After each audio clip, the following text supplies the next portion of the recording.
Wait a minute. It's Friday? It's time for Stan the Fan, Chief Grand Poobah Man, and the Friday Baseball Show. Griffin Bass helps bring more class to the Friday Baseball Show. They'll talk best games, Dan Charles his name on the Friday Baseball Show. He's been in the owner's suite. He's been doing sports talk since 81. He's only lived in Baltimore for 45 years, but we'll give him a break on that. They'll acknowledge football, don't expect calls. It's the Friday Baseball Show. It's okay to say Glenn's back on Monday, but this is the Friday Baseball Show. The Friday Baseball Show. The Friday Baseball Show.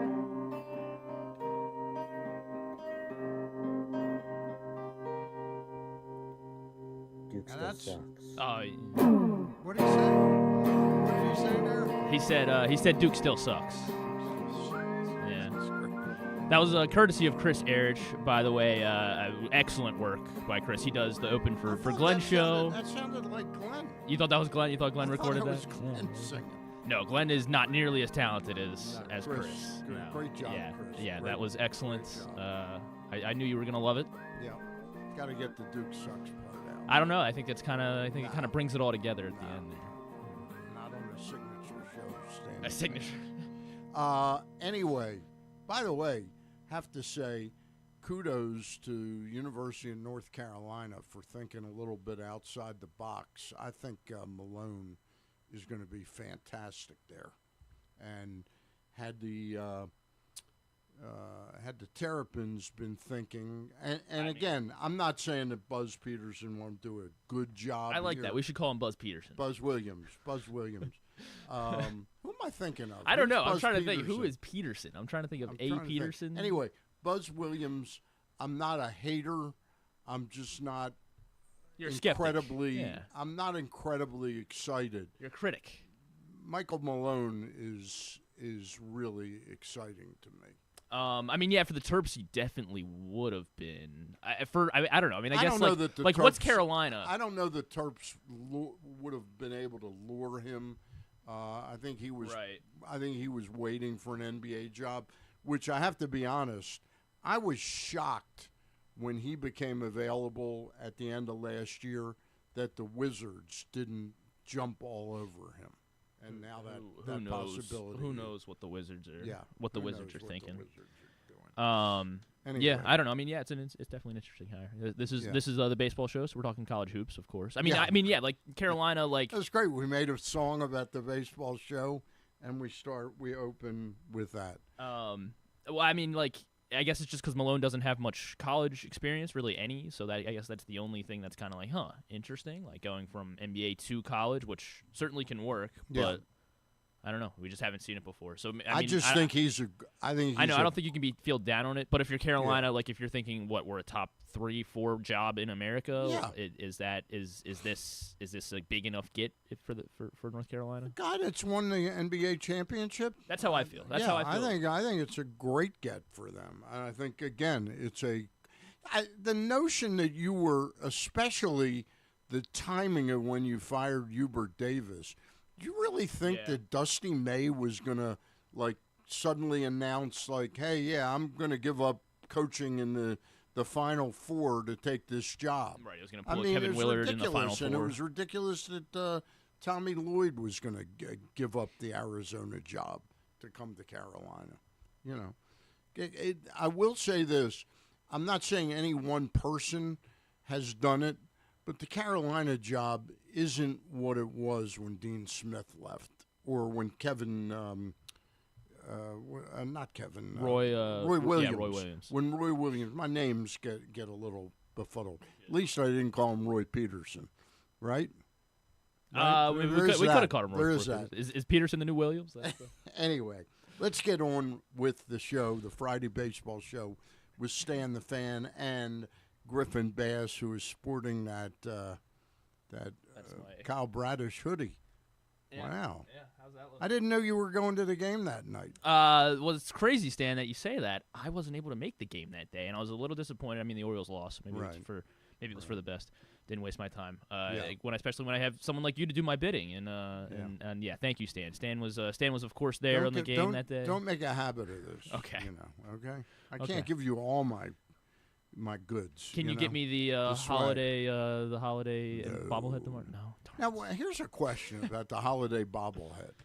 They come on the commercial. Have you seen the commercial for Yeah, it? we're running it on the show. And the The visual TV. commercial, sure, yeah. Yes, I've seen It it. Yeah. spells coconut differently than they do in the rest of the ad. The dog's name is Coconut, but they when they first show the ad, it's spelled COCOA, cocoa nut. Like, wait, so Have you seen the ad? I mean, I thought I had. I guess I Yeah, haven't there's been like watching. a I haven't street been paying marker that that much. says coconut, COCOANUT. So Are you okay, watching so, it now? No, I'm trying to find. I guess Okay. I'll see if I Anyway, can find it. But Take my word for it. on the website. It's listed cocoa nut, like Right. how you. COCO. Yeah. NUT. In the TV ad, they have it spelled two ways. Okay. All right. All right. I'll be on the When lookout you for find it. when you find that. I'll be on the lookout for it. All right. Much more importantly, Right, the just kidding. Orioles are back in action tonight and on a 3-game winning streak. When last we talked, they hadn't had a 3-game losing streak, but they were about to find that out Yeah. on Friday, Saturday, Sunday in Pittsburgh, off to a really dismal 3-6 start. And the 3 wins in Chicago, I don't think they have calmed everybody down, but I think they've got us feeling a little bit more positively about the Orioles right now. So the Orioles go into play tonight 6-6. Is that our guest? No. Okay. Was that a turn down? Yeah, it was. They had the wrong number. They had but the I wrong wanted, number. Yeah, but I wanted to make sure it Yeah. wasn't something that Okay. was press box Related. Exactly. Okay. What was it about? I think it was for our sister company. Oh, okay. Yeah. Jay Moore. Yeah. Okay. Anyway, Sorry. Orioles 3-3. Not the exact start that we would have liked, but 6-6. could have but, yeah. gotten ugly in Chicago, and it didn't. So there was a little resolve there. Battling back. I mean, Yeah. what, each night almost? Yeah, like. I mean, what are some of the things you like right now after 12 games, Griffin? Taylor Ward, I guess, leading the league in doubles. That seems like a positive. I guess we thought he was going to be pushing 40 home runs, but if he hits 40 doubles, as long as I'm sure he'll hit some home runs at some point. I'd say Adley, the way he's plate discipline. performing at the plate. and defensively. Yeah. You think defensively? I think his throws have been better. He's looked athletic back there at least, and maybe that's just because Basayo's so like hulking. Well, and less... Ross Grimsley, who's old school, Mm-hmm. he maintains that. When do you talk? When do you talk to Ross? I talk to Ross every Monday. Every Monday with Luke Jackson. Yeah, that's a good. Yeah. It's a good trio. Good trio on the press box, Facebook on the and, press box, and YouTube. Facebook and YouTube and all that stuff. All right. But he's really anti this one knee. Right. He doesn't think you really can get over. It limits your mobility.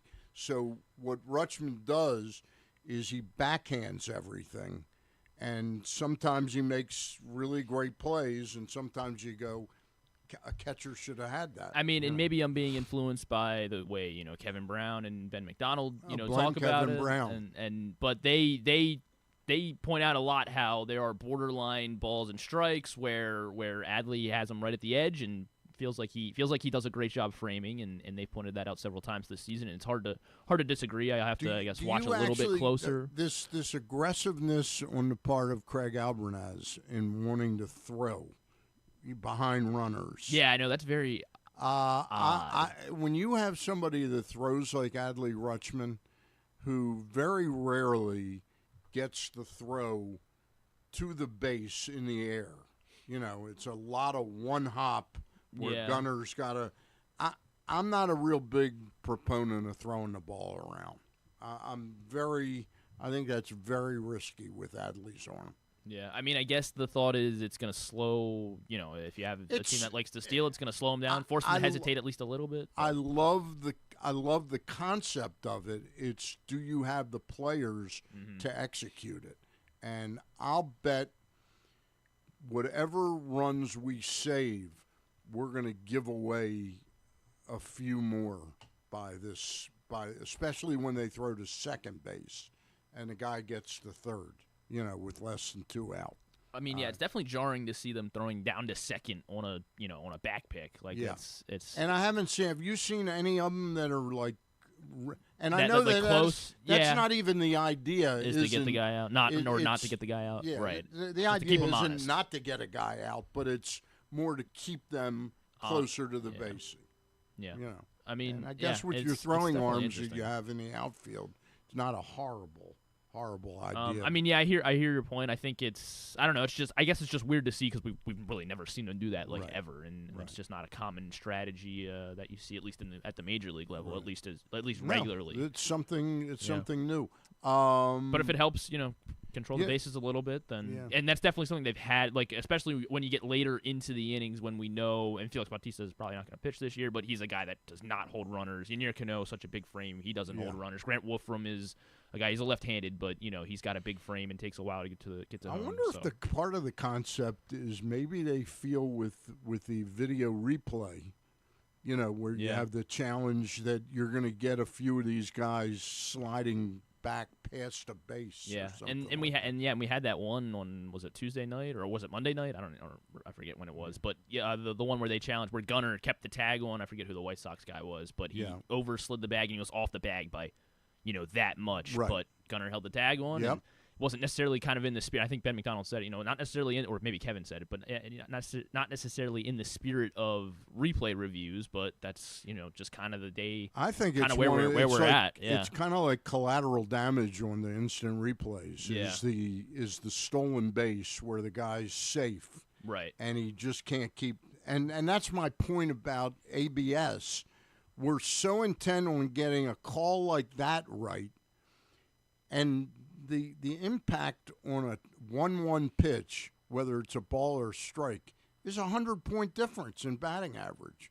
And we somehow, that gets kind of thrown away as being whether it's important or not. Yeah. Yeah, I know. Yeah. All right. What we've got on the show, why don't you let folks know what we've got on the show today, which is brought to you in part by the Costas Inn, Live Casino Hotel, and our friends at Warnken Law, 443 results if you've been injured in an accident around Baltimore. That's 443 results or Warnken, WARNKEN, law.com. Go ahead. Who we got?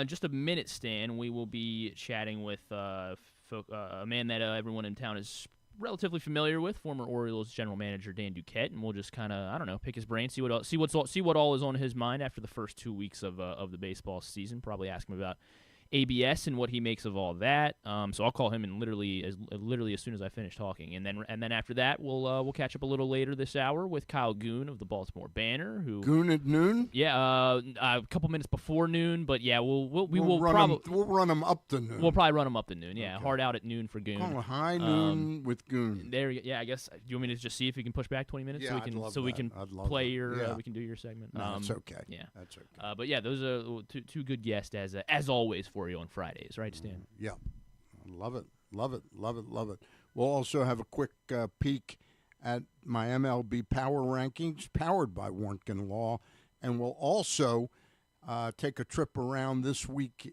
in the rest of baseball, okay, which I have participated in. Why is Brad Brock there with Dan Duquette's picture?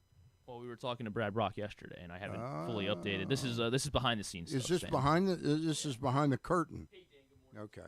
Anyway, we've got Dan Duquette, former general manager of the Montreal Expos, the Boston Red Sox, and the Baltimore Orioles. And we're going to talk to Dan about a little bit about the Orioles and a little bit about something that I find much more pertinent, and that is the use of the ABS system in Major League Baseball. Dan Duquette joins us. Dan, I thank you for your time. Hey, no problem. How you doing, Stan? Good. How are things in North Carolina? Good. Beautiful weather down here. Everybody likes it. The boys are playing ball. Yep. And Amy went back to work. She works for a Bell, and they're building some hospitals down here. So we're doing good. All right. How are you doing? I'm doing great. Had a little medical emergency with my wife, but she's coming along very well. So I'm feeling pretty good about that. Wanted to talk to you, Dan. We're just 12 games into this. What do you make of the way Major League Baseball has rolled out the ABS system, the challenge system, as opposed to just getting every pitch kind of consistently correct? You mean the umpires don't do that? No, and you know what, Dan? This isn't a criticism of the umpires. I think what this shows is just how hard it is to call balls and strikes. Yeah, well, that's one thing that when you talk about the ABS, you have to talk about. I mean, you see how ridiculous the movement is on these pitches that these pitchers are throwing, right? Yep. The pitches are moving 2 and 3 feet between the time they are released and the time they enter the strike zone. And they're going upwards of 90, sometimes over 100 miles an hour. Yep. Okay? So we know it's a scientific fact that the hitter can't really see it. They're making a judgment based upon a guess, which is based on all the balls that they've seen over the course of their career. So the umpires are doing the same thing, right? Right. It's an educated guess because the ball is going too fast to make a really vital decision on it. So, and I think so it's tough. Go ahead. It's never been harder to hit. Right. It's never been harder to umpire. Now, having said that, I think the ABS exposes all the umpires that have not been taking the feedback that they've been getting for several years from the automation that has been telling them, hey, that was a strike. Yep. Hey, that was a strike. All the balls that you call on the outside part of the plate that you think are a strike, they're balls. So all the umpires that didn't take the feedback when they had a chance, I think are getting hopelessly exposed by the ABS. So, yes, it's hard to call it. Did they have time to adjust their strike zone? Yes. Did some of them take the feedback from the other electronic devices prior to this? Yes, they did. But the other thing, Stan, is they're trying to standardize the strike zone. They're trying to get all the umpires to call the same strike zone. Okay. And I'm not sure it's going to happen the way that MLB hopes it happens, because everybody's different. Everybody's had habits.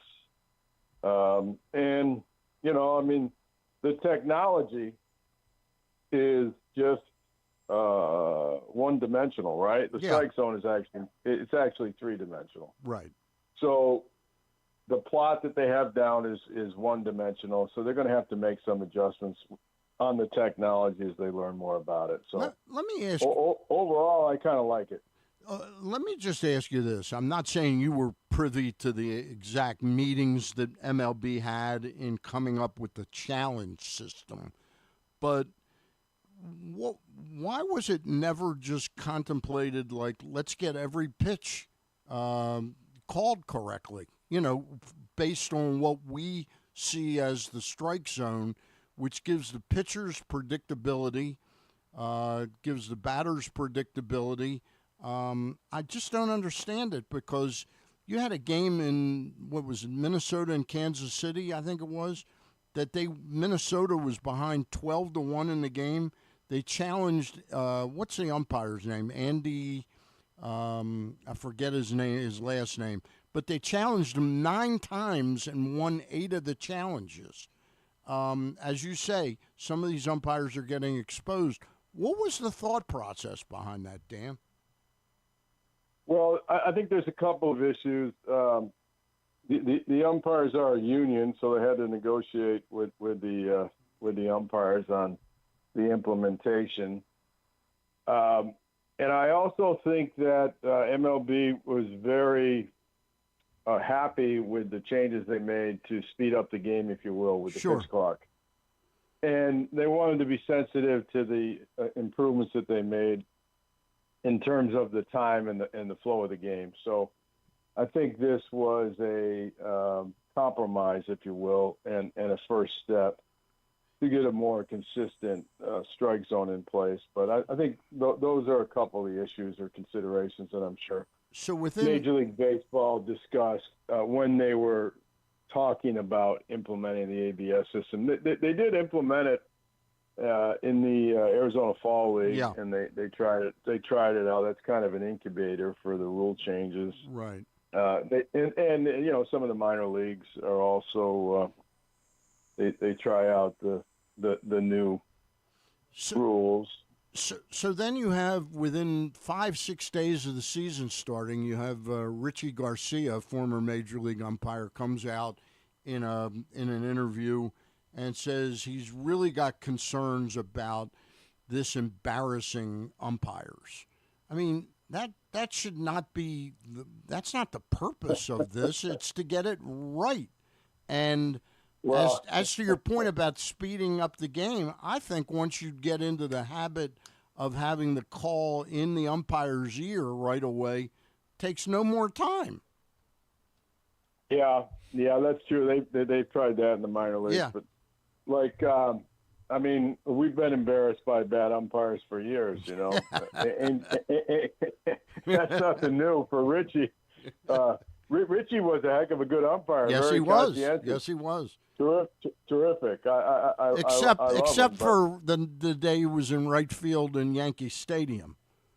Yeah, well, Oriole fans still remember that one. Yeah, I do. The kid that caught that ball Jeffrey Mayer. Yeah, he played for my NECBL team. He called me up. That's right. And he ended up playing for me. But anyway, Richie's a great umpire. Some of the other guys, not so good. I mean, C.B. Buckner embarrassed himself when he rang up the Suarez, right, the Mexican third baseman with the Reds. Yep. He rang him up on a low pitch, and then Salvador Perez had to school an umpire on calling the low pitch, right? Uh-huh. That's a strike. I mean, those guys are pros, right? Suarez and Salvador Perez. I mean, those guys been around. They know the strike zone, and they were schooling the umpires. It does really diminish the role of the umpire, right? It really emasculates the umpire when it gets overturned time and time again. Right. I can see missing one here and there, but having it overturned again and again, I think if I was in that job and I was publicly failing that much, I'd have to look for some other opportunities. Right. But see, the quick turn of the screw is if you take it out of their hands, they're not failing anymore. You're just getting the strikes consistently called, which bothers me. I'll tell you why it bothers me, Dan. I remember when Kevin Gausman was a young pitcher. Several times I would watch him in a game, and the umpire would, to me, miss a call that would have gotten him out of an inning, and suddenly it's 18 pitches later, and he's floundering. And I think in this day and age where pitchers' arms are so valuable, why would you want them throwing sometimes 20 extra pitches when they could have been out of an inning if the call was consistently called a strike correctly. Yeah, well, that's a good point, Stan. You know, you see the toll on the pitchers, right? And Yeah. you see the injury list, over $1 billion spent and paid to players on the disabled list last year. Most of that went to pitchers. Yep. And the repetitive motion of throwing and the wear and tear of the pitchers on their bodies, and then having to have a lot of pitchers, right? Yep. I think the number of pitchers it takes to get through a major league season has gone up astronomically over the last 6 or 7 years. So, I mean, all those things in terms of being more efficient and the economy for the game, they certainly make sense. So, Dan, do you think, I guess that leads into, do you think we're moving towards, I guess it's kind of twofold. Do you think we should go to full ABS since we have the technology in theory to be able to get everything 100% right?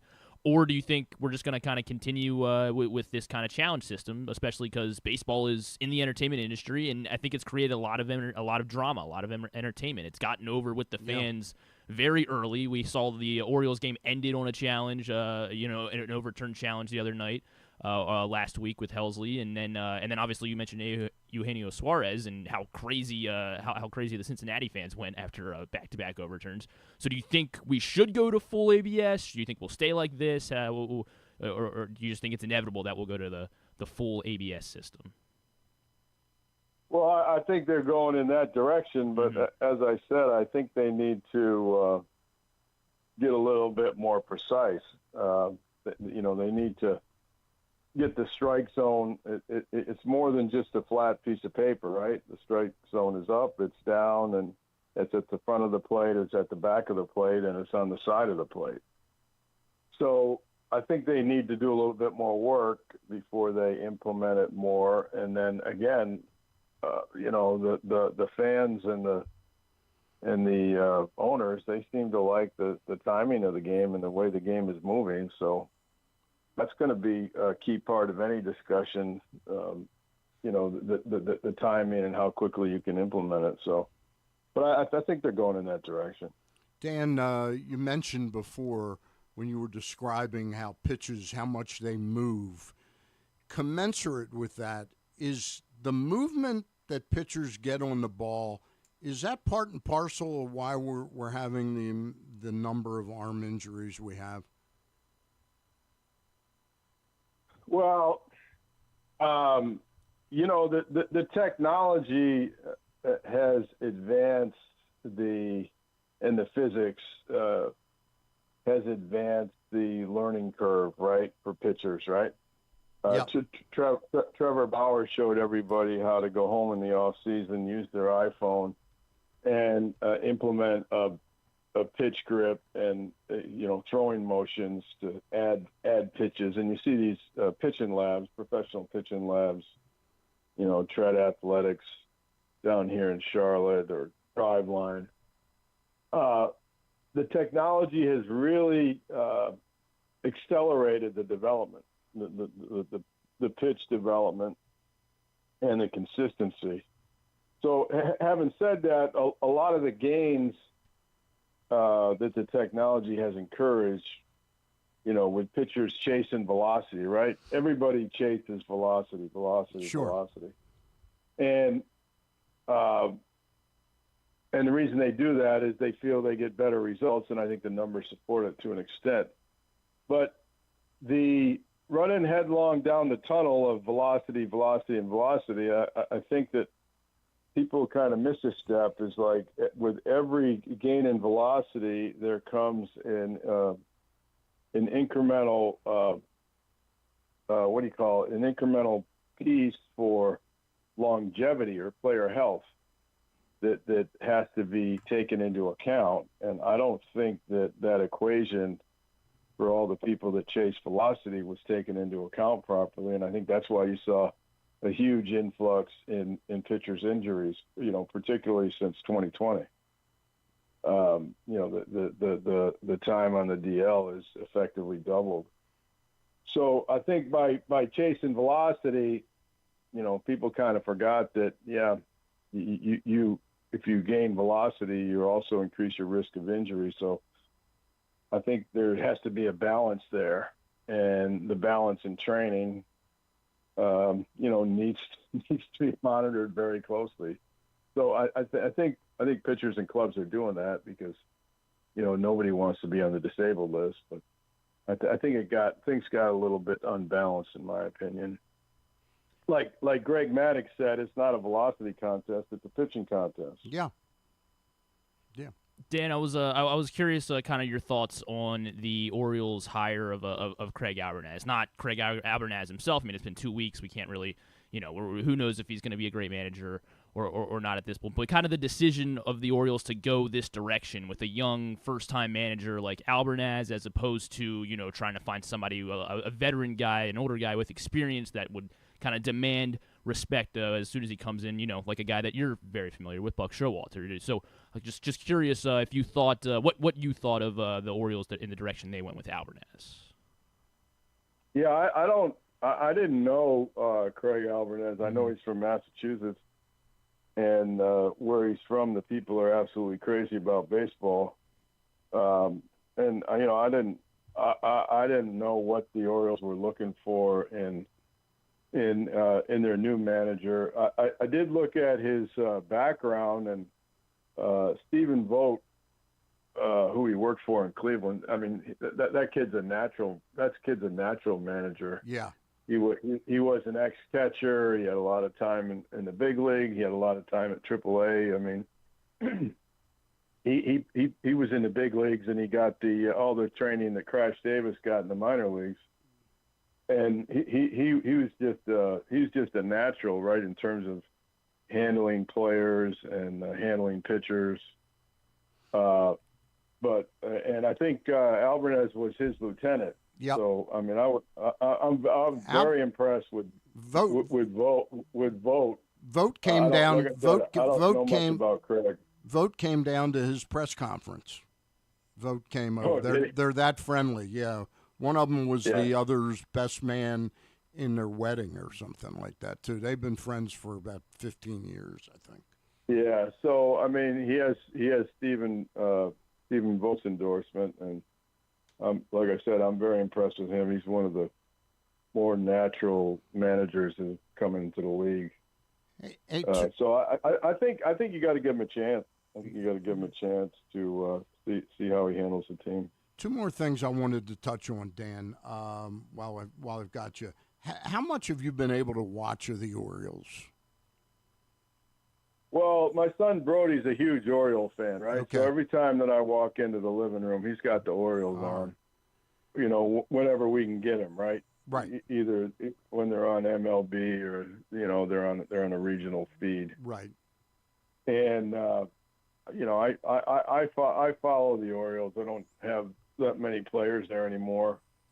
I was happy to see Dean Kramer pitch in the WBC, right? He won a game in the WBC a couple years ago, and he was out there representing Israel this year. Yep. And I know Dean had a really good year last year. He's one of the better pitchers on the staff. So I still follow him closely. Gunnar Henderson is a really dynamic player. He's so much fun to watch. Yeah. So Oriole fans will have a good time following him. I mean, he's first class. My reason for asking whether you're following them or not, we were just talking about it, Griffin and I. Manager Craig Albernaz has instituted clearly a pattern where he wants his catchers to be very aggressive, throwing behind runners. And I don't know if you've noticed it, but one of the things I notice, and it's not to be, derogatory toward Adley Rutschman, is Rutschman's arm strength is not the greatest. And I understand the concept of really keeping the other team closer to bases and so forth, and there must be something even deeper behind it. Maybe they think that in video they'll get a few outs here and there. but I worry about Rutschman's arm and throwing behind runners and throwing out into center field. Your thoughts? Yeah, I haven't seen enough to tell you if it's an asset for the team or not. Yeah. You know, I mean, it's generally good practice, right, to keep the base runners honest. And if you pick a runner off base on a back pick, that's generally a momentum changer. Yeah. During the course of a game. So, I would certainly applaud that. But in the American League, the stolen base isn't going to cost you that many games. Yeah. It's really about throwing strikes, getting guys on base, hitting the ball over the fence, and that's one of the finer points of the game, controlling the running game. But I've always been a big proponent of you control the running game by getting ahead of the hitter, and that allows you a lot more flexibility. But there's pluses to it. But generally in the American League, a stolen base doesn't really cost you the game. Got one more question for you because you brought up his name, Trevor Bauer. Just saw that he signed to pitch independent baseball. When this incident happened about 4 years ago now, I said he'd never pitch again in the major leagues. Do you see any circumstance where a team would take a chance on him? Or not a chance. I think he can still pitch. It's the he's a pitching expert. Yeah. If you go on YouTube and you look at his videos, which I know a lot of young kids do. Yeah. The guy's a technician. He took an engineering approach to pitch development and his whole process as a pitcher. So there's no question he's a pitching expert. Whether he gets another chance in the major league, you may be right. my younger boy Colt's a big Trevor Bauer fan. He follows all his videos on YouTube, and he's learned a couple of pitch grips from him. Yeah. But anyway, his career has been rocky, and it's a shame. It's a shame. Yeah. Because he's better than a lot of pitchers in the big leagues for sure. I watched Chris Bassett pitch twice so far this year, and I'm warming to the idea of making that call for Mike Elias. Anyway, Dan, it's great to catch up with you again, and we'll do it again sometime. Okay. All right. Thanks a lot, guys. All right. Stay well. Thanks, Dan. Stay well, Dan. Bye. All right. There you go. Dan Duquette, former general manager of the Baltimore Orioles. And all around good guy, Dan Duquette. And I didn't always feel that way. And it was before I met Dan. No, when Dan was.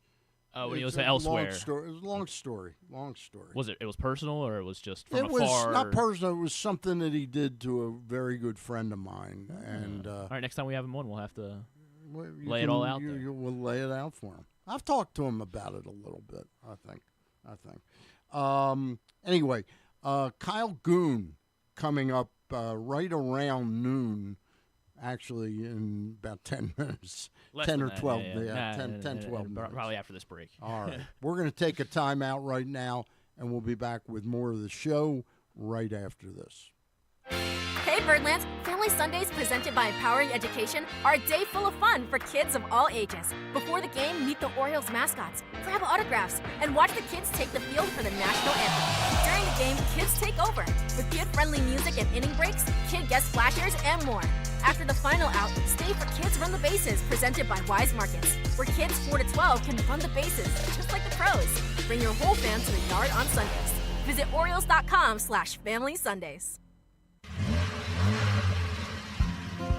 Your car is more than just a ride. It's an investment. At Leading Edge Auto Body in Mount Washington, we've spent over 20 years perfecting the art of repair. From high-end imports to your trusted daily driver, we handle all makes and models with elite precision. Our team holds the highest honors in the industry, including ASE Master, iCar Platinum, and specialized aluminum certifications. We make it easy with free towing, pickup, and delivery because at Leading Edge, customers customer satisfaction comes first. And remember, with insurance, it's your car and it's your choice. Choose the experts. Leading Edge Auto Body. Quality you can see. Service you can trust. Go to leadingedgeautobody.com today. The weather's getting cooler, so when you and your family are picking out a place to dine, be it lunch or dinner, let's make it nice and easy. Now, with 2 great locations, the Costas Inn remains your #1 destination. Whether you want to get steamed crabs and the full Costas menu out at the original location at 4100 North Point Boulevard, or sample the complete menu minus the steamed crabs at the new location above the grandstand at the Timonium Racetrack. Costas is your place to go. Check out the website, CostasInn.com, for a look at the menu, and if you want to plan that crab feast, call 410-477-1975. The Costas Inn. Gambling can be a fun and entertaining experience, but there are risks involved. If you're planning on betting on the game at the casino or on your phone or computer, know your limit, stay within it. Set a budget and a time to stop. Remember, gambling isn't a financial solution, and it doesn't mix well with alcohol or drugs. Know the risks and have a plan before you begin gambling. For free and confidential services, call 1-800-GAMBLER 24/7 or go to helpmygamblingproblem.org. This is Byron Warnken. If you've been injured in Maryland, you know you need a great lawyer. Look no further than us, Warnken LLC. You've seen my picture on billboards around town. You've seen me on TV. Now I'm lucky enough to get to be here with Stan. Please give us a call.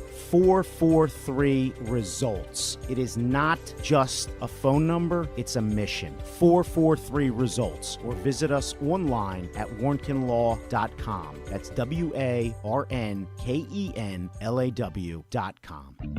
Make the most out of every day in your Toyota RAV4. Available in hybrid or gas-only models. A RAV4 can get you where you want to go in style. Check out buyatoyota.com for deals on new RAV4s from your local Toyota dealer today. Hi, my name's Colton Cowser, outfitter for the Baltimore Orioles, and you're listening to Griffin Bass, Stan the Fan Charles on the Baseball Show. Let's keep it moving along. Where'd you get that? That was my brother. Sorry, I mean, that was Colton Cowser. That was Colton Cowser. Colton Cowser. Yeah, that was Colton That was Cowser. Colton And he Cowser. wants us to keep it moving along Okay, on the baseball show. I got you. You know you could get sued for that.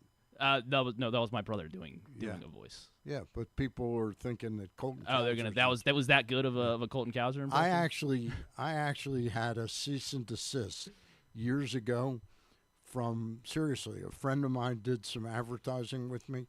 He was a chiropractor, and we wrote an ad. With my producer at WFBR, Bob Free, who's passed away. Bob goes, and now coming to the plate, he was the play-by-play voice of the Orioles, right? And he says, Eddie Murray swings and misses. Oh, it looks like he's got a back injury. And then he did a voiceover for Dr. Scott Millison. Within 2 days, we got a call from Ron Shapiro to pull that. So well, then I guess better just wait for our second rejoiner then. Yeah, that we might get in more trouble for that one. You'll see. right. You'll see. But first, All we got right. somebody else to talk to. All right. Do we have him on now? Yes, we do. All right. Joining us now is a columnist for thebanner.com, otherwise known as the Baltimore Banner, and that is Kyle Goon. And Kyle, I'm a little upset with Griffin Bass. What? I'm upset that he didn't book you for noon, so we could say Goon at noon. Well, I got maybe 17 minutes. We can see. All how right. long I last. So we can say there goes Goon at noon. Anyway, Yeah, you I see told, what I told Griffin that was my heart out. Yeah. You see, what do you make of 12 games of the 2026 season so far, Kyle? Well, I have to say my season prediction is exactly on track. I predicted 81 and 81, and people gave me a lot of grief for that. And what are they? They're 6-6, exactly 500. It's so hard, Stan, being right all the time. It's just it's such a burden to me. Well, that's just what the being banner. right That's why the banner's all paying you the the time. big. That's why they're paying you the big bucks, though. No, but I mean, it's interesting. I mean, I think they're struggling in ways that I didn't foresee, and so there have been some good things that I didn't foresee. I mean, I did come around a little bit on the starting rotation, which is obviously, falling apart, except for Trevor Rogers. Yep. I probably would have thought that, we'd see more home runs by now. We haven't, but they've still been able to score, which is, I guess, good. So it's been odd, but I never really expected them to be a juggernaut out of the gate. I thought, every spring we're filled with optimism, but, there's a lot to tinker with on this roster, and I think we've seen that so far. You're like Peter Schmuck. You're from California? No, I just worked there for a few years. Okay. I'm from here, actually. Okay. So were you, are you familiar with Oriole history pretty well then? Yeah, of course. Okay. Is this perhaps the worst defensive Oriole team that you can remember? I don't know if I'd go quite that far. I'm sure I've seen some of the. I'm a lot older than you, Kyle, so I've seen them all, and this is a pretty not good defensive team.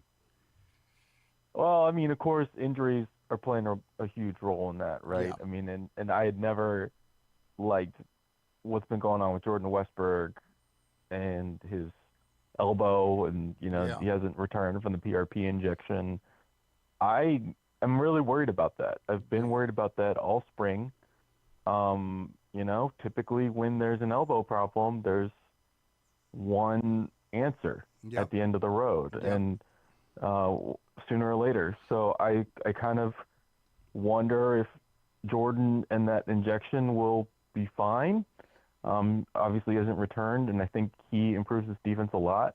Also, I really think you might be understating the impact of Blaze Alexander, who I've really, really liked. Oh, I don't know about you, but he's been kind of electric when he's in the infield.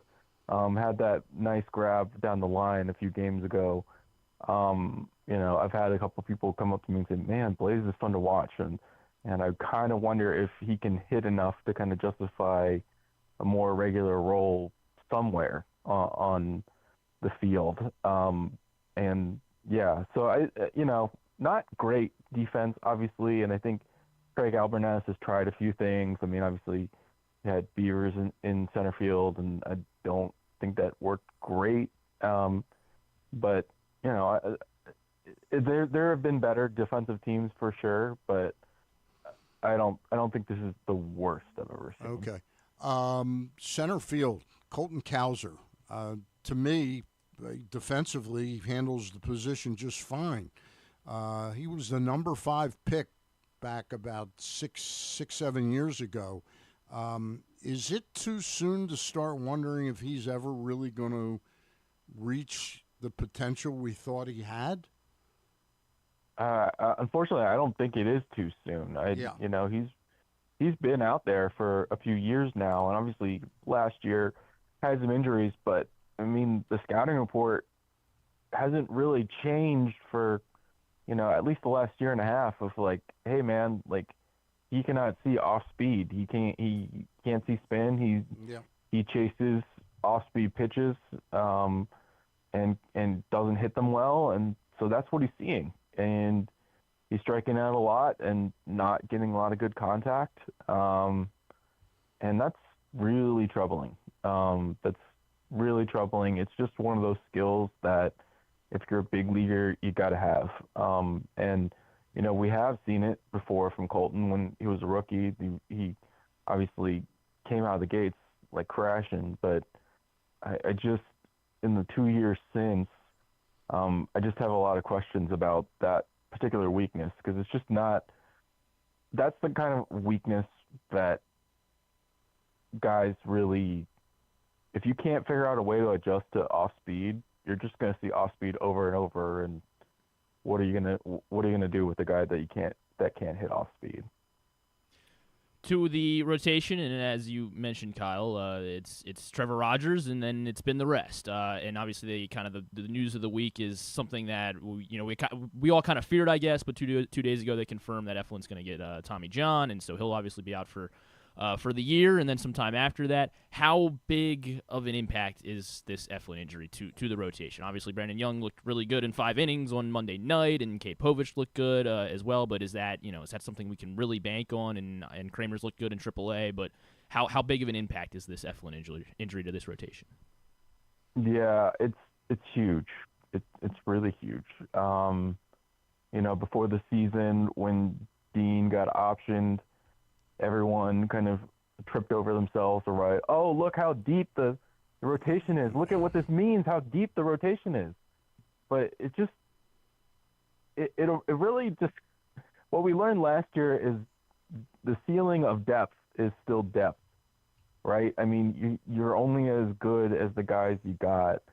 And so if you have a deep rotation, like, it doesn't have a high ceiling because, you just kind of have workman type guys, journeyman type guys in there. And if one of them fails, like, no offense to Zach, but gets injured, Chris Bassett kind of faltering.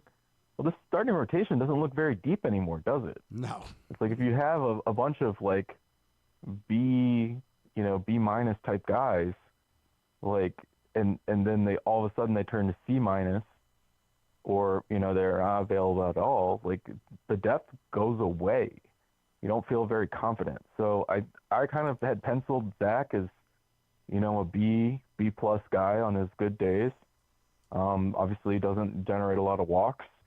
That's huge if you replace that with Dean Kramer, who is solid and durable, but just not, the upside is not high. Like, it never has been.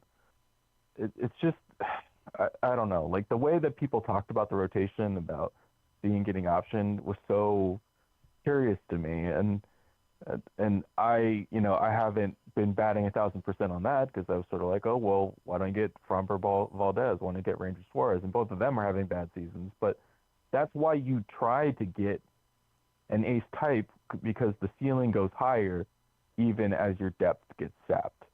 And I really find it troubling that the Orioles just went 2 years in a row without really getting that guy in free agency, even though they're all in on trying to win now, supposedly. I wrote a column last night, and it's on Press Box Online today, that the Zach Eflin surgery shines spotlight back on Orioles pitching development. I don't know how closely you followed, but we have not developed one pitcher, a Baltimore Oriole drafted pitcher. We have not developed one in a long, long, long time.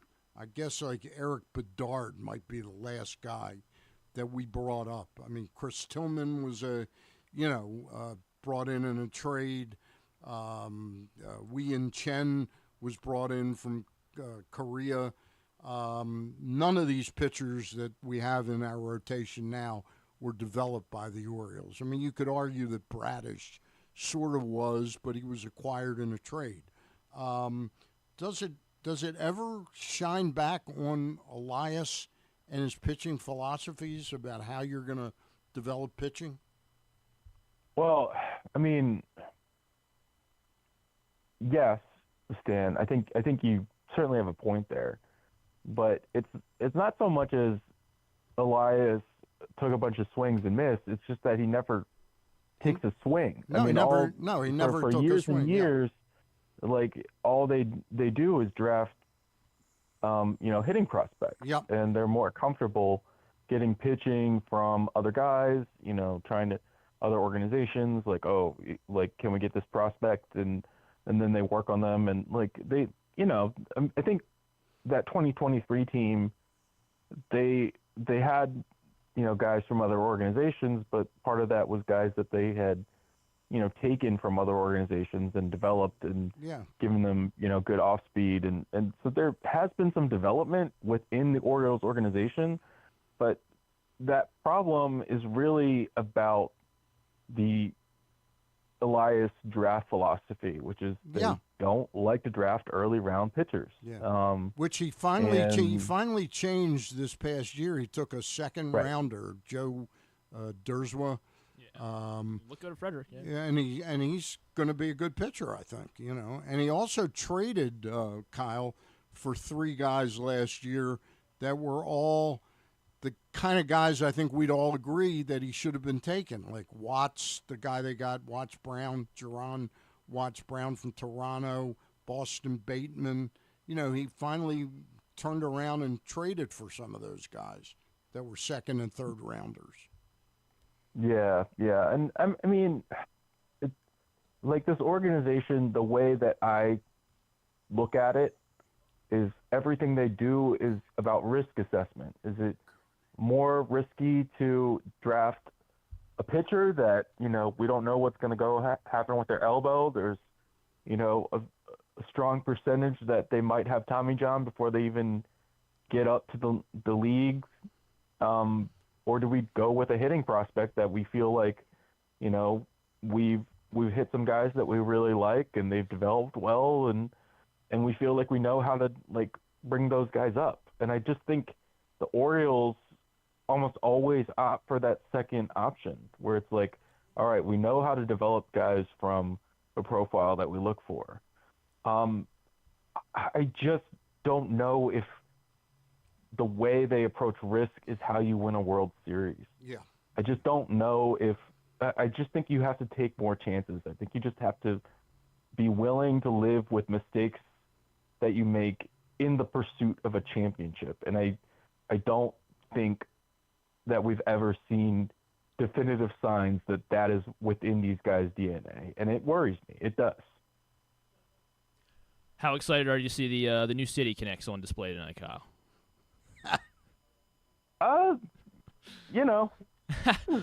That's fine. I think they're a little.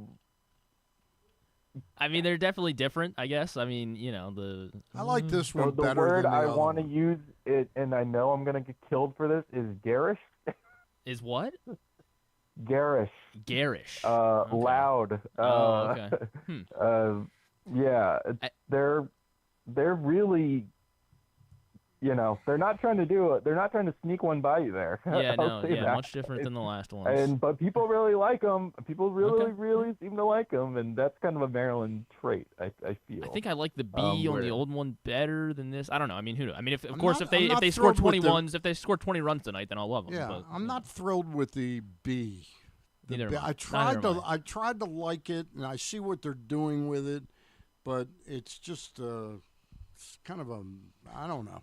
But I love the B. I will say I love the Oriole logo in the O. That's a good one. That's a good tweet. Yeah. I just feel like instead of going with all right, we got 2 or 3 good ideas.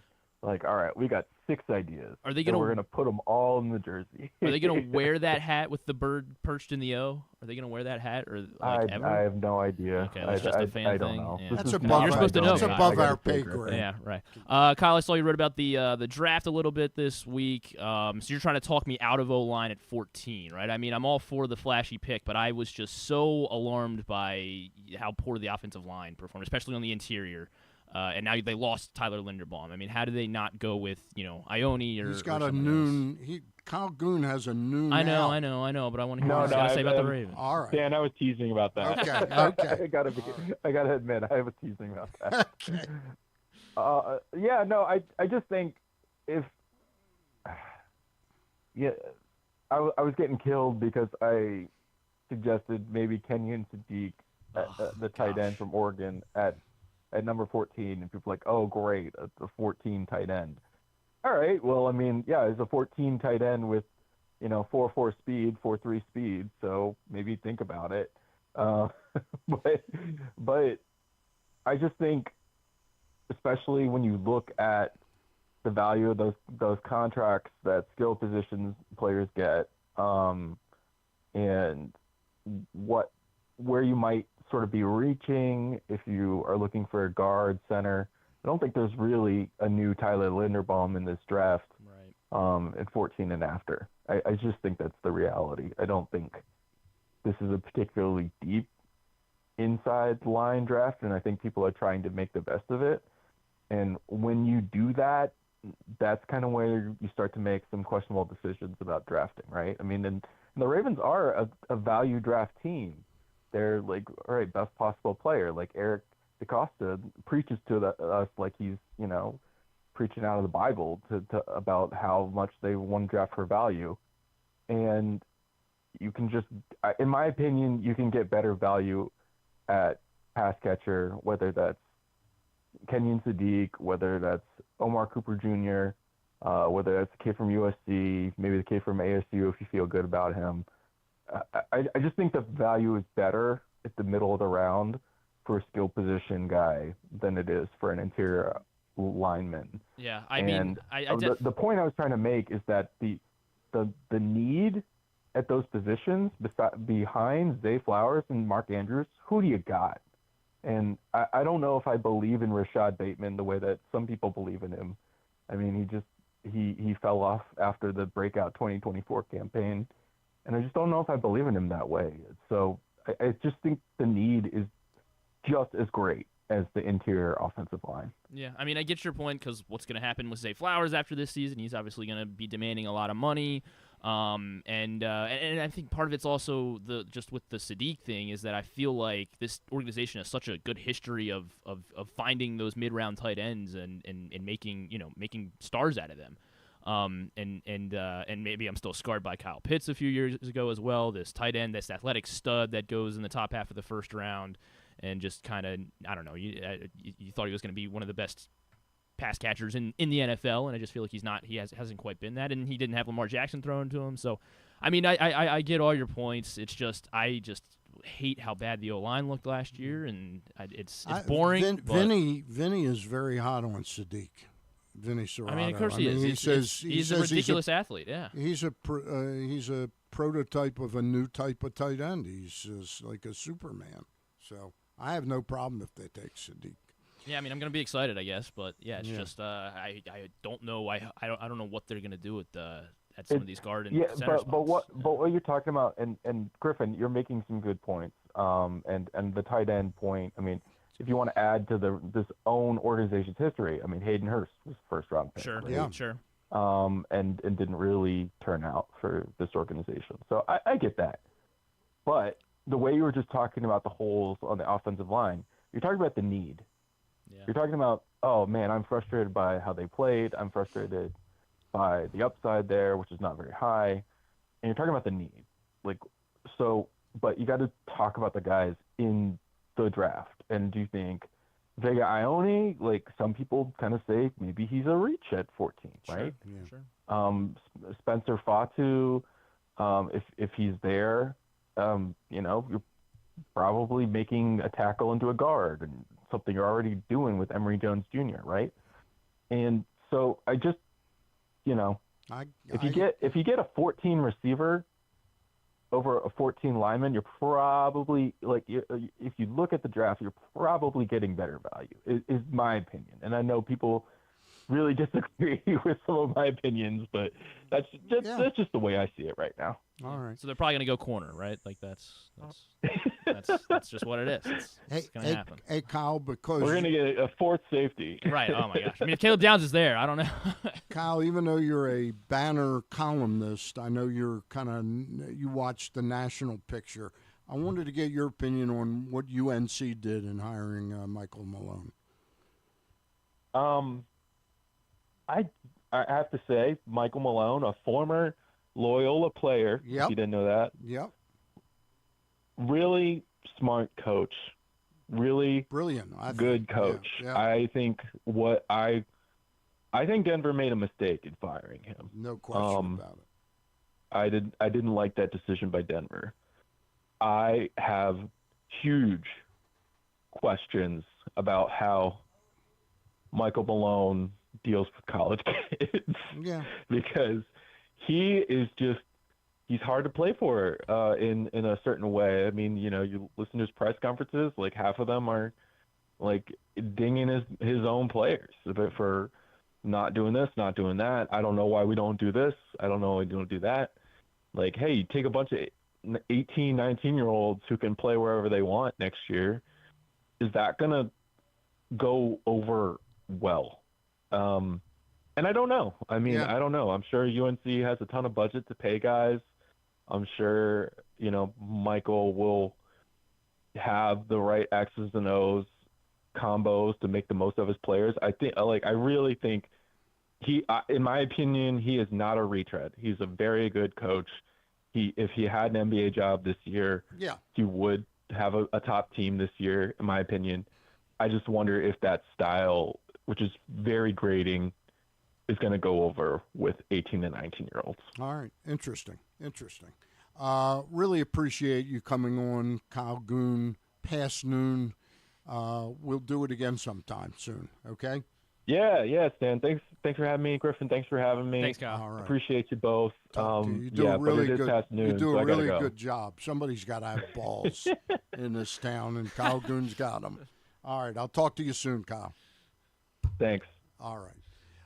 We're going to take a timeout right now. And do we have the cruise thing? Is that still happening, or is that going to be the sponsor of this? We this can week? we can plug it. Yeah, that'll bring us one of our segments when we come back on the other side. All right, we'll be back right after these words. This is Stan the Fan. You know we talk all the time about our O's stepping up in the big moments, delivering when it matters most. If you've been injured in a car accident anywhere around Baltimore, that's your big moment, and you need someone who delivers. That's why I'm here to tell you about Warnken Injury Lawyers. They fight for Baltimore families every single day. Insurance companies play games. Warnken plays to win. So call 443-RESULTS. That's 443-RESULTS, or go to warnkenlaw.com. When you need results, it's right there in the number, 443-RESULTS. Your car is more than just a ride. It's an investment. At Leading Edge Auto Body in Mount Washington, we've spent over 20 years perfecting the art of repair. From high-end imports to your trusted daily driver, we handle all makes and models with elite precision. Our team holds the highest honors in the industry, including ASE Master, iCar Platinum, and specialized aluminum certifications. We make it easy with free towing, pickup, and delivery, because at Leading Edge, customer satisfaction comes first. And remember, with insurance, it's your car and it's your choice. Choose the experts. Leading Edge Auto Body. Quality you can see. Service you can trust. Go to leadingedgeautobody.com today. Hey Birdlands, Family Sundays presented by Empowering Education are a day full of fun for kids of all ages. Before the game, meet the Orioles mascots, grab autographs, and watch the kids take the field for the national anthem. During the game, kids take over with kid-friendly music and inning breaks, kid guest splashers, and more. After the final out, stay for Kids Run the Bases, presented by Wise Markets, where kids 4 to 12 can run the bases, just like the pros. Bring your whole fam to the yard on Sundays. Visit Orioles.com/Family Sundays. The weather's getting cooler, so when you and your family are picking out a place to dine, be it lunch or dinner, let's make it nice and easy. Now, with 2 great locations, the Costas Inn remains your #1 destination. Whether you want to get steamed crabs and the full Costas menu out at the original location at 4100 North Point Boulevard, or sample the complete menu minus the steamed crabs at the new location above the grandstand at the Timonium Racetrack, Costas is your place to go. Check out the website, CostasInn.com, for a look at the menu, and if you want to plan that crab feast, call 410-477-1975. The Costas Inn. Gambling can be a fun and entertaining experience, but there are risks involved. If you're planning on betting on the game at the casino or on your phone or computer, know your limit, stay within it. Set a budget and a time to stop. Remember, gambling isn't a financial solution, and it doesn't mix well with alcohol or drugs. Know the risks and have a plan before you begin gambling. For free and confidential services, call 1-800-GAMBLER 24/7 or go to helpmygamblingproblem.org. The latest edition of Pressbox is available now. On the cover, Dave Ginsburg chats with Hall of Famer Cal Ripken Jr. about his life now at the age of 65. his role with the Orioles ownership group, and much more. Also inside, Bill Ordine helps us learn more about new Ravens head coach Jesse Minter. Luke Jackson finds out about new Orioles slugger Pete Alonso from those who have played with him, and we meet college lacrosse players from programs all across the area. Pressbox is available for free at over 250 locations throughout the region, including your Baltimore area High's dairy stores. Plus, you can read the entire issue online at PressBoxOnline.com, where you can also find great betting advice and the best daily coverage of the Orioles, Ravens, and Terps. Hi, everyone. There's nothing I love more than hearing Stan the Fan and Griffin talk baseball. Here they are. Who was that? It could have been anyone, I guess. Maybe. Was that Colton Cowser? No, that wasn't Colton Cowser that time. I don't think that was Colton Cowser. That was somebody who just really enjoys hearing you and I talk baseball, I guess. Right. That's great. Maybe somebody who everyone sees around at their local Haas dairy stores, available now, only for a few more, for maybe a week, right? Was that Cal Ripken? That was Cal Ripken, yeah. No, it wasn't. I called him up and I said, Cal, can you do Can you do some imaging for the show? Now we're faking a Cal Ripken. Yeah, it was. No, it wasn't. I mean, it could have been whoever. It could have been whoever. He didn't say who he was, so no, we don't know. No, it could be anybody. Could have been President Trump. I guess it could have been. Yeah, could have been. Yeah. Do you want me to see if he wants to? As long as it wasn't Pete Hegspeth. Okay, as long as it wasn't him. He's worse. What's going on? Let's go ahead and Stan. I want to hear. I know you got a new power ranking, or I want to hear about your power ranking. So let's do it. Let's do it after this. Okay. Have you ever thought of taking a cruise to these wonderful destinations with sunny skies and beautiful beaches? Well, wait no longer. We're ready for you to cruise from the Cruise Maryland Terminal. Have a little phrase that you can go from baggage to margarita in about 15 minutes. Choose fun with an array of destinations, onboard activities, entertainment, and world-class cuisine. Contact your travel agent and book your cruise today. Let your adventure begin. All right. What you got, Stan? Well, I'll tell you, the power rankings are an adventure every week, and they're always evolving. So when we do this show, the Friday baseball show, Stan and Griffin, the power rankings aren't fixed yet. They're fixed from last Sunday night into Monday. Got it. So after 4 days of baseball, I get to destroy what you had. Yeah, you can destroy them if you want. I've got the Yankees at number 1. Ooh, they almost got no hit yesterday, Stan. What the hell are you watching? Because you know anything about baseball? Because Mookie Betts is down for at least 10 days.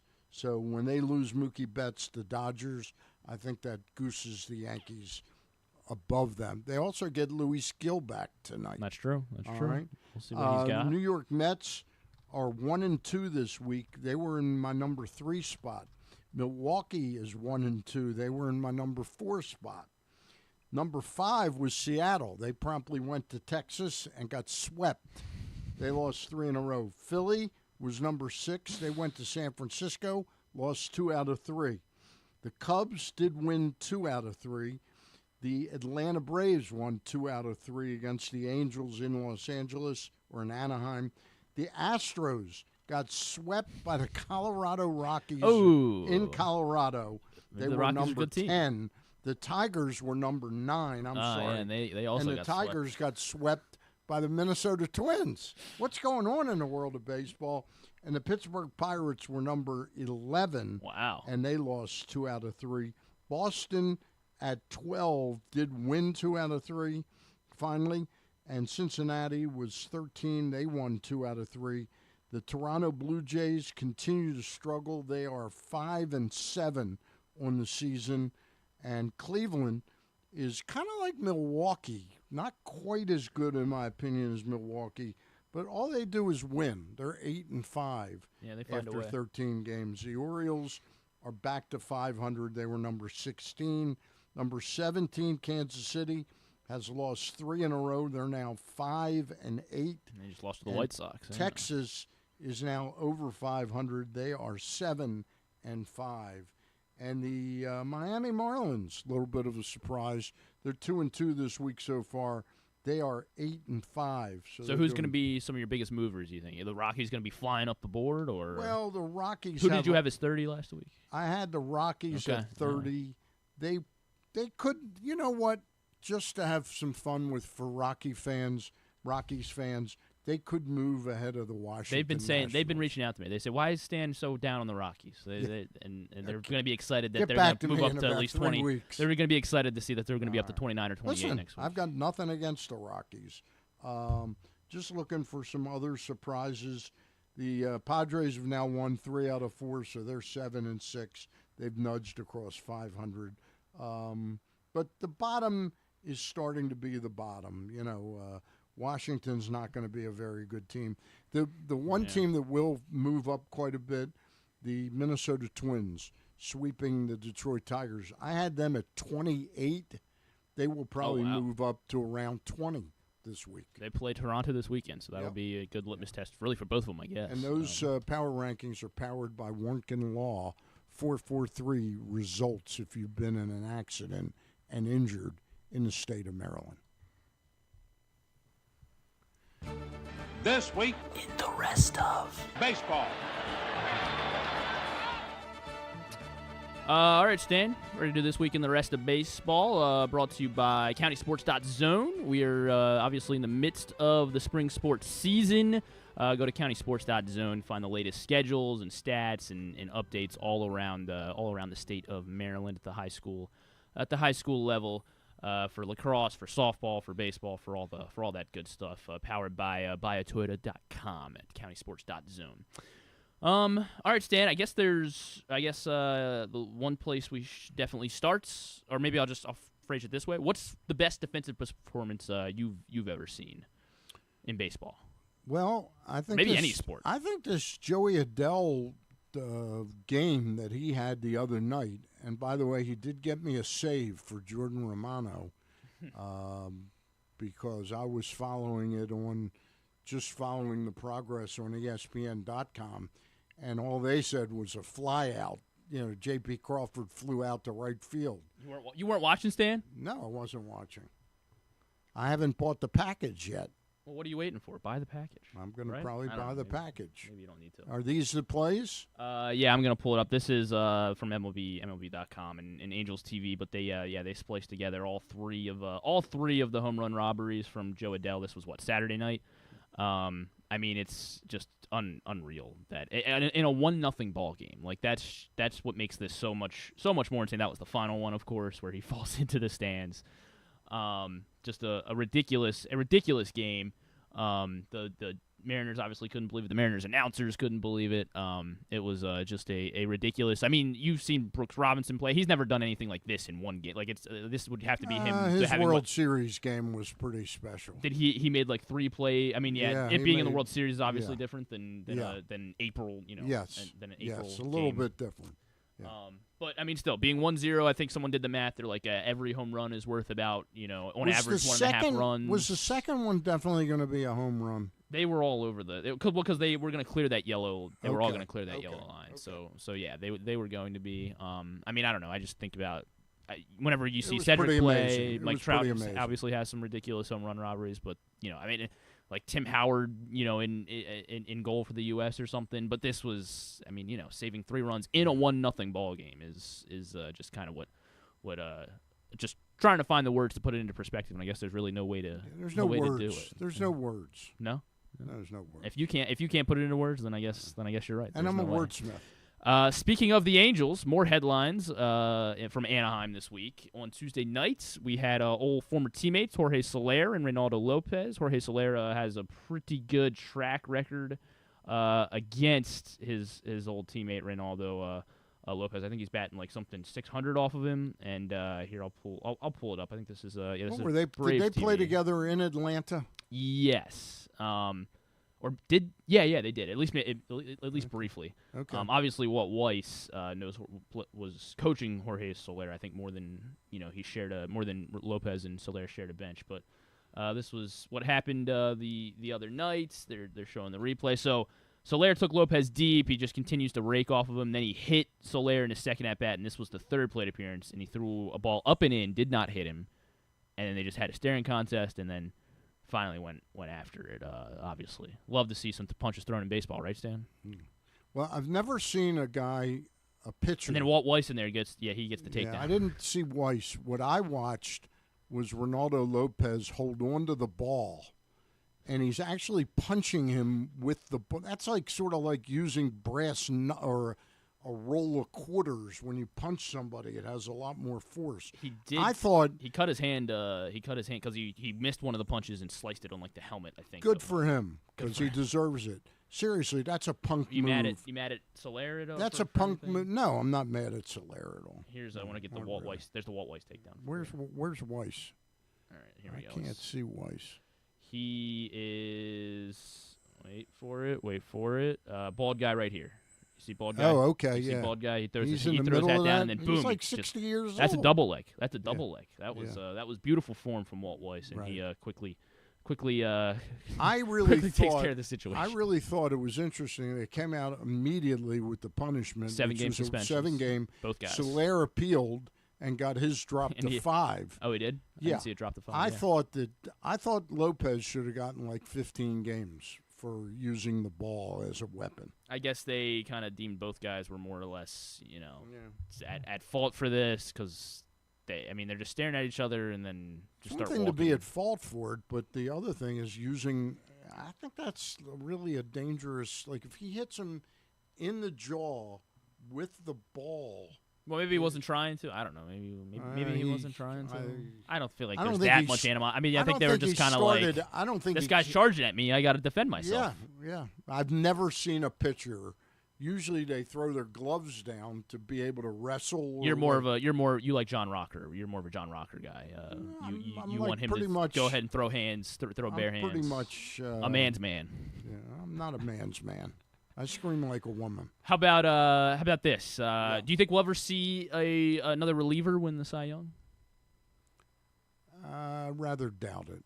Mason Miller struck out the side again last night. Yeah, I saw that. He throws 103 miles per hour. I don't know if you know that, Stan. He has I think it's up to 27-inning scoreless streak dating back to last season. He has struck out 16 of the 21 batters he's faced this season. He's good. Yeah, he's good. Would you have traded? I don't know what the The Orioles didn't have the equivalent. This Leo, the guy they gave up in the trade. Would you give it up Holiday for him? I might have given up Holiday for him. I don't know the arm, his injury history, but he seems to be doing fine as a relief pitcher. I guess Britton is the most closest we've seen to. This is a different world. To a closer. Britton was very dominant. There's no question about it. But the key was Britton got you to swing at pitches that weren't strikes. Mason Miller just blows it is by just overwhelming. I mean, his slider's also pretty disgusting too. So he's overwhelming. We'll see how long it lasts. So I think Buster Olney pulled it. It's like he hasn't allowed a run since like August 5th or something of last year. So it's insane. Is what you're saying? Maybe. When do the Orioles play the Padres? Hopefully he's coming. Hopefully he's not coming to town anytime soon. We do not want to see him. I mentioned it. A's nearly no-hit the Yankees yesterday. First 1-0 win for the Athletics at Yankee Stadium. You remember where you were? Since July 14th, 1972. Who was pitching? Blue Moon Odom? Vida Blue? No, it wasn't Vida Blue. I did pull it up yesterday. Hold on. Let me get the Catfish Hunter? No, I don't think it was. Oh, maybe it was. Athletics, Yankees. I'm going to guess Catfish Hunter. Is that your final answer? Yeah. Yankees were below 500 at this point. Wow. Yeah, they weren't very good. It was Catfish Hunter. Yeah. Pitching for the A's.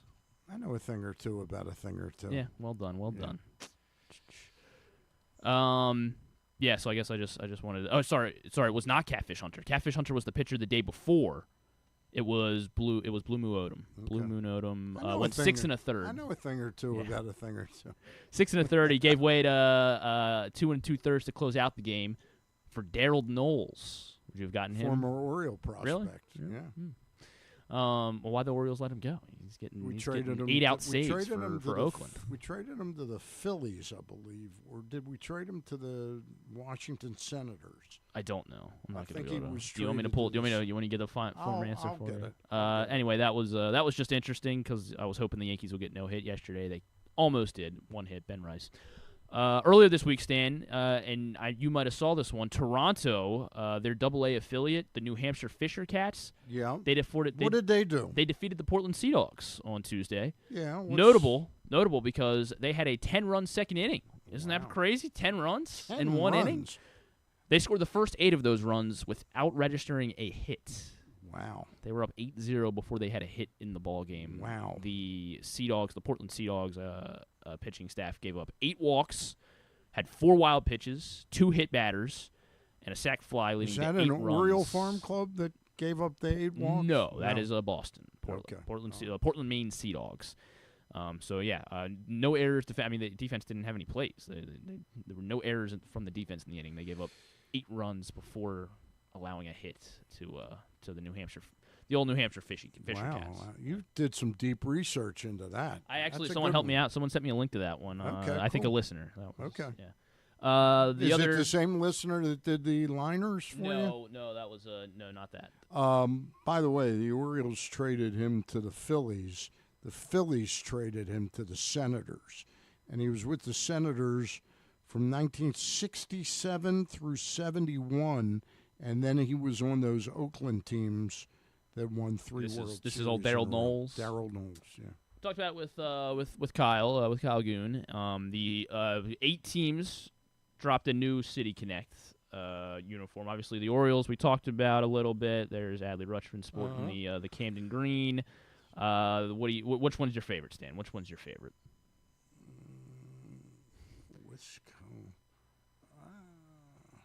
The Royals is kind of cool.